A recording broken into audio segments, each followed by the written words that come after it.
আসসালামু আলাইকুম রহমতুল্লাহি ওবরকাতুহ। সম্মানিত দর্শক, প্রাচ্যের অক্সফোর্ড হিসেবে খ্যাত এবং বাংলাদেশের আন্দোলনের সূতিকাগার এবং এদেশের শিল্প সাহিত্য সংস্কৃতি এবং শিক্ষার যেটাকে বলা হয় মাতৃগর্ভ ঢাকা বিশ্ববিদ্যালয় ক্যাম্পাস। এই ক্যাম্পাসে একজন নতুন ভাইস চ্যান্সেলরকে নিয়োগ দেওয়া হয়েছে এবং ডক্টর মোহাম্মদ ইউনূস তার নিজ দায়িত্বে নিজ পরিচয় এই ভদ্রলোকে নিয়োগ দিয়েছেন। তার শিক্ষা, তার রাজনীতির পরিচয়, তার যোগ্যতা ইত্যাদি নিয়ে পক্ষে বিপক্ষে অনেক কথাবার্তা হয়েছে। আমি ভদ্রলোককে চিনি না, ফেসবুকে তার যে শিক্ষাগত যোগ্যতার বিষয়ে অনেক বিশাল ফিরিস্তি এসেছে।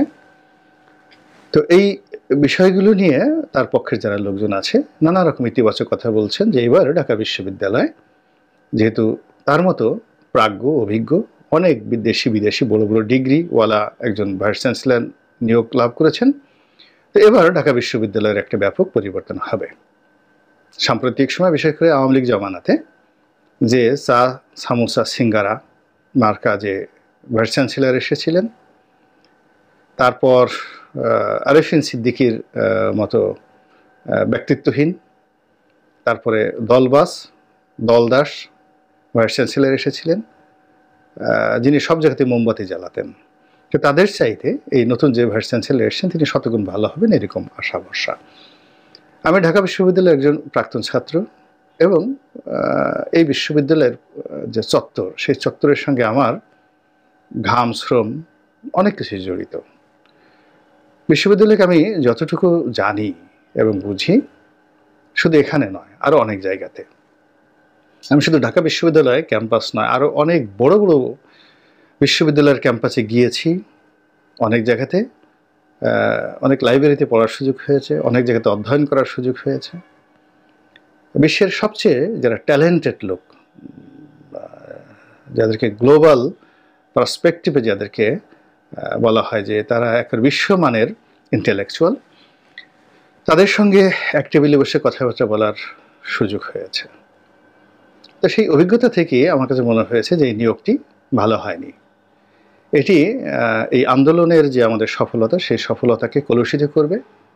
আর এই যে নিপাট একজন ভদ্রলোক, তিনি একজন শিক্ষক, অতি উচ্চ মার্গের শিক্ষক নিঃসন্দেহে, তো তার ক্যারিয়ারটি নষ্ট হয়ে যাবে এবং তিনি বিপদের মধ্যে পড়বেন, সমালোচনার মধ্যে পড়বেন যিনি নিয়োজিত হলেন।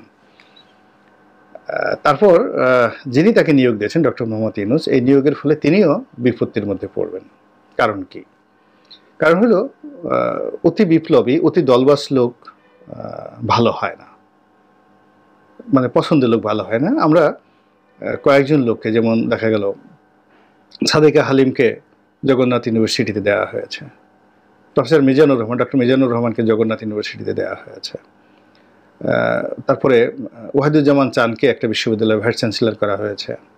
আর এখন এই যে কথা হচ্ছে যে 2 কোটি টাকা দাও ভাইস চ্যান্সেলর হও, দীপুমণিকে নিয়ে স্লোগান হচ্ছে। তো কাজেই ভাইস চ্যান্সেলরের যে পদপদবিটি এটি সাম্প্রতিক সময় অবদমিত হতে হতে একেবারে এমন পর্যায়ে চলে গেছে যে ওই চেয়ারটিকে একেবারে দুধ দিয়ে জমজমের পানি দিয়ে পরিষ্কার না করা পর্যন্ত ওখানে আসলে আলো বিস্ফোরিত, মানে আলোর বিস্ফোরণ ঘটবে না।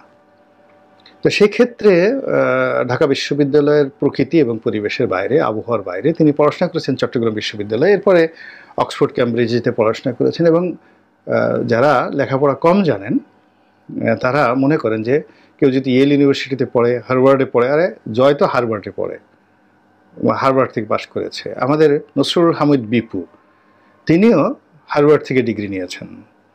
তারপরে একজন মন্ত্রী, আমি নাম বলবো না, গিবত হয়ে যাবে, তিনিও হার্ভার্ড থেকে ডিগ্রি নিয়েছেন। তো তার পিএইচ ছিলেন। তো তিনি জিজ্ঞাসা করলেন যে, আমি জিজ্ঞাসা করলাম যে উনি হার্ভার্ডে কি পড়েছেন? কিছুই পড়েন না, হার্ভার্ডের একটা কোর্স আছে, $15,000 দিতে হয়, সেই $15,000 দিয়ে সেই কোর্সটা করেছে, আর ওই কোর্সের যত কোশ্চেন টোশ্চেন যা কিছু আছে সব আমি তৈরি করে দিয়েছি। তো সেই মন্ত্রী বলতেন যে সে হার্ভার্ডে পড়াশোনা করেছে। তো অক্সফোর্ডেও একই অবস্থা। অক্সফোর্ড, হার্ভার্ড, কেমব্রিজ থেকে শুরু করে বিশ্বের অন্য যে বিশ্ববিদ্যালয়গুলো আছে সেখানে অনেকগুলো কোটা আছে, অনেকগুলো বিষয়াদি আছে। আপনি পিএইচডির জন্য এক ধরনের কোটা, বিদেশিদের জন্য এক ধরনের quota, graduate, under graduate, there are many things. তো কাজেই এ ধরনের বিশ্ববিদ্যালয়ে পড়লেই যে খুব বেশি ভালো কিছু জানবে, আর যদি সিটি কলেজ, কমার্স কলেজ বা রাজশাহী কলেজে পড়লে যে কিছু জানবে না, নট লাইক দ্যাট। শিক্ষাটা একান্তই একটা ব্যক্তিগত বিষয়।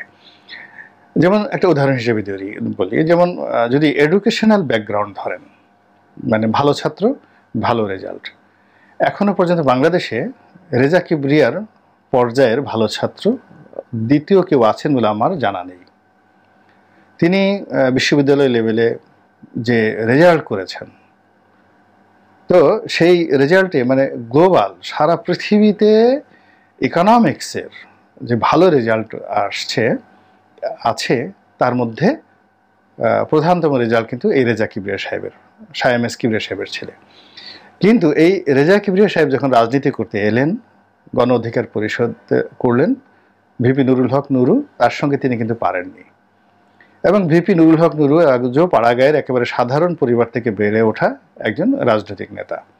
তো তিনি যদি চাইতেন, করেছেন কিনা জানি না, তিনি দৈনিক 10 বার করে গাবতলীর হাটে নিয়ে রেজা কিবরিয়াকে বিক্রি করতে পারতেন, আবার ক্রয় করে নিয়ে আসতে পারতেন। তো কাজেই জ্ঞান থাকলে যে সব কিছু হয়, নট লাইক দ্যাট। এবং রেজা কিবরিয়া এই নুরুদের সাথে না পেরে সে যে পুরো রাজনীতির থেকে কিভাবে অ্যাবান্ডেন্ট হয়ে গেল, এখন আপনি এটাকে মেধা কিভাবে বলবেন? তো শিক্ষকতা একটা জিনিস। খুব বড় শিক্ষক ছিলেন sir Isaac Newton, the teachers, মানে দ্য প্রফেসর অফ ম্যাথমেটিক্স। তারপর কিন্তু অবাক করার ব্যাপার হলো যে নিউটন সাহেব যখন ক্লাসে ঢুকতেন, ঢোকার সঙ্গে সঙ্গে তিনি ওই ব্ল্যাকবোর্ডে লিখতেন, ওই ব্ল্যাকবোর্ডের দিকে তাকিয়ে তাকিয়ে তিনি অঙ্ক করতেন, আর যাকে বলা হয় পিছনে তাকাতেন না। এরপরে পিছনে যারা ছিল তারা সবাই চলে যেত, একটা সিঙ্গেল ছাত্র থাকতো না। এবং তিনি কখনো টেরই পাননি যে তিনি যখন লেকচার দিচ্ছিলেন তার ক্লাসে একজন লোক নেই। পড়ে দেখেন, এই হলো অতি মেধাবীদের অবস্থা। বিশ্ববিদ্যালয়ের ভাইস চ্যান্সেলর যে পদটি, এই পদটি প্রশাসনিক পদ। স্বাধীনতার পরে অনেকেই এসেছেন, তো তার মধ্যে আমি যাদেরকে দেখেছি, প্রফেসর একা আজাদ চৌধুরী এবং এমাজউদ্দিন সাহেব, সর্বজন শ্রদ্ধেয়, যে দলেরই থাকুন না কেন। কিন্তু এর আগে অন্যান্য ছিলেন, সাদেক হালিমের সাহেবের বাবা ছিলেন, প্রফেসর মান্নান ছিলেন, তারা অনেক বিখ্যাত। কিন্তু আমি এই দুজনকে আমি একেবারে কাছের থেকে দেখেছি। ঠিক এই ধরনের অ্যাডমিনিস্ট্রেটিভ পাওয়ার না থাকলে তিনি যত বড় ভালো শিক্ষকই হন না কেন, তিনি এরা কিন্তু খুব ভালো শিক্ষক ছিলেন ঢাকা বিশ্ববিদ্যালয়ে, তার সঙ্গে সঙ্গে তাদের সেই অ্যাডমিনিস্ট্রেটিভ পাওয়ার ছিল। তাদের সামনে অনেক শিক্ষক বসতে সাহস পেতেন না, ডিপার্টমেন্টের ডিন সাহস পেতেন না। তো সেই যোগ্যতাগুলো না থাকলে ঢাকা বিশ্ববিদ্যালয় চালানো সম্ভব নয়। দ্বিতীয়ত, ঢাকা বিশ্ববিদ্যালয়ের ভাইস চ্যান্সেলর হতে হলে তাকে একটা পলিটিক্যাল ব্যাকগ্রাউন্ড থাকতে হবে, এবং তার একটা কানেক্টিভিটি থাকতে হবে, পলিটিক্যাল কানেক্টিভিটি থাকতে হবে, এবং that must be মাইটি and powerful. তো সেই দিক থেকে যিনি আসছেন, তার যে পলিটিক্যাল কানেকশন, সেই কানেকশনের যদি সেই কানেকশনে যদি ক্ষমতা না থাকে এবং লাইন না থাকে, তাহলে তার পক্ষে ওই পদে বসে সাস্টেন করা একেবারেই সম্ভব নয়। ফলে কি হচ্ছে, বিশ্ববিদ্যালয় খোলার সঙ্গে সঙ্গে ছাত্র সংগঠনগুলো যখন বিভিন্ন দাবি দেওয়া নিয়ে আসবে, শিক্ষকদের মধ্যে যে দলাদলি আছে, তার এই যে কয়েকটি বক্তব্য দেখেছি, আমার কাছে কোনো বক্তব্যতেই মনে হয়নি যে তার মধ্যে কোনো অ্যাডমিনিস্ট্রেটিভ যে ক্ষমতা এটা রয়েছে। পাবলিক বিশ্ববিদ্যালয়ের যে অ্যাডমিনিস্ট্রেটিভ পদগুলো, এগুলোর মধ্যে একটা লিডারশিপ কোয়ালিটি থাকে বেশিরভাগ লোকেরই। আর প্রাইভেট বিশ্ববিদ্যালয়ের ভাইস চ্যান্সেলর হোক বা প্রো ভাইস চ্যান্সেলর হোক, তারা ট্রাস্টি বোর্ড বা মালিকদের তাবেদারি করেই ওখানে থাকতে হয়। এই হলো সোজা পার্থক্য। তাহলে এখন তিনি যতই শিক্ষিত হন, সজ্জন হন, তাকে এই যে নিয়োগটা দেওয়া হলো, তিনি প্রথমে চলে গেছেন সেই রাজু ভাস্কর্যে ছাত্রদের সমর্থন দেওয়ার জন্য। তার কাছে মনে হয়েছে ছাত্রদের দয়া এবং করুণায় তিনি সেখানে আসছেন, কৃতজ্ঞতা প্রকাশ করতে সেখানে গিয়েছেন। এবং এ সকল সমন্বয়করা তার সামনে গেলে তিনি ভুলে যাবেন যে কে প্রভু, কে মালিক, আর কে তার কর্মচারী, কে শিক্ষক, কে ছাত্র, তিনি ভুলে যাবেন। এটাই আমার কাছে প্রথম দিনই মনে হয়েছে। ব্যক্তিত্ব একটা আলাদা জিনিস, নেতৃত্ব একটা আলাদা জিনিস, এটা আল্লাহ প্রদত্ত। তো এখন এই ভদ্রলোককে, অবশ্যই তিনি শিক্ষিত মার্জিত নসে, তিনি অক্সফোর্ডে পড়লেন কেন, ডক্টর মোহাম্মদ ইউনূস সেখানে দিয়েছেন। ভিন্নমত পোষণ করা আমার অভ্যাস, এবং সেই ভিন্নমত থেকে আমি এই কথাগুলো বললাম। আপনাদের যদি কারো ভালো না লাগে আমাকে ক্ষমা করবেন, সমালোচনা করবেন।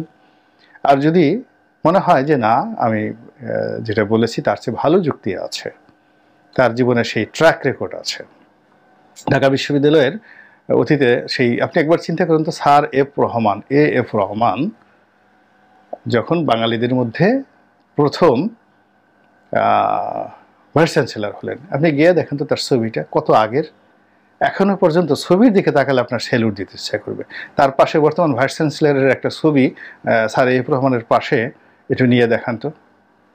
ঢাকা বিশ্ববিদ্যালয়ের অন্যান্য যে সকল নাম করা ভাইস চ্যান্সেলর ছিলেন, একটু লিস্টগুলো দেখেন তো। ব্রিটিশ জমানাতে কারা ছিলেন, এমনকি পাকিস্তান জমানাতে কারা ছিলেন, স্বাধীন বাংলাদেশে কারা ছিলেন। আর এই ভাইস চ্যান্সেলর তো দূরের কথা, প্রফেসর আহমেদ শরীফের গালাগালির চোটে বঙ্গবন্ধু থরথর করে কাঁপতেন।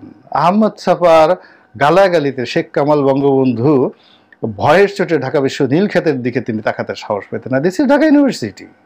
তো সেখানে একজন যিনি ভাইস চ্যান্সেলর হবেন, তিনি তো আমারও স্যার, আপনারও স্যার। তো তাকে তো আমাকে স্যার হিসেবে মান্য করতে হবে, অন্তর থেকে, হৃদয় থেকে। এটা চাপিয়ে দেওয়া যাবে না। কাজেই যারা দেখছেন তারা যদি অপেক্ষা করেন তাহলে অনেক দেরি হয়ে যাবে। এই বিষয়টা এত সহজ, ঢাকা বিশ্ববিদ্যালয়ের ভাইস চ্যান্সেলরটা এত সহজ নয়। আল্লাহ আমাদের সবাইকে হেদায়েত দান করুন এবং হেফাজত করুন। আসসালামু আলাইকুম ওয়া রাহমাতুল্লাহি ওয়া বারাকাতুহু।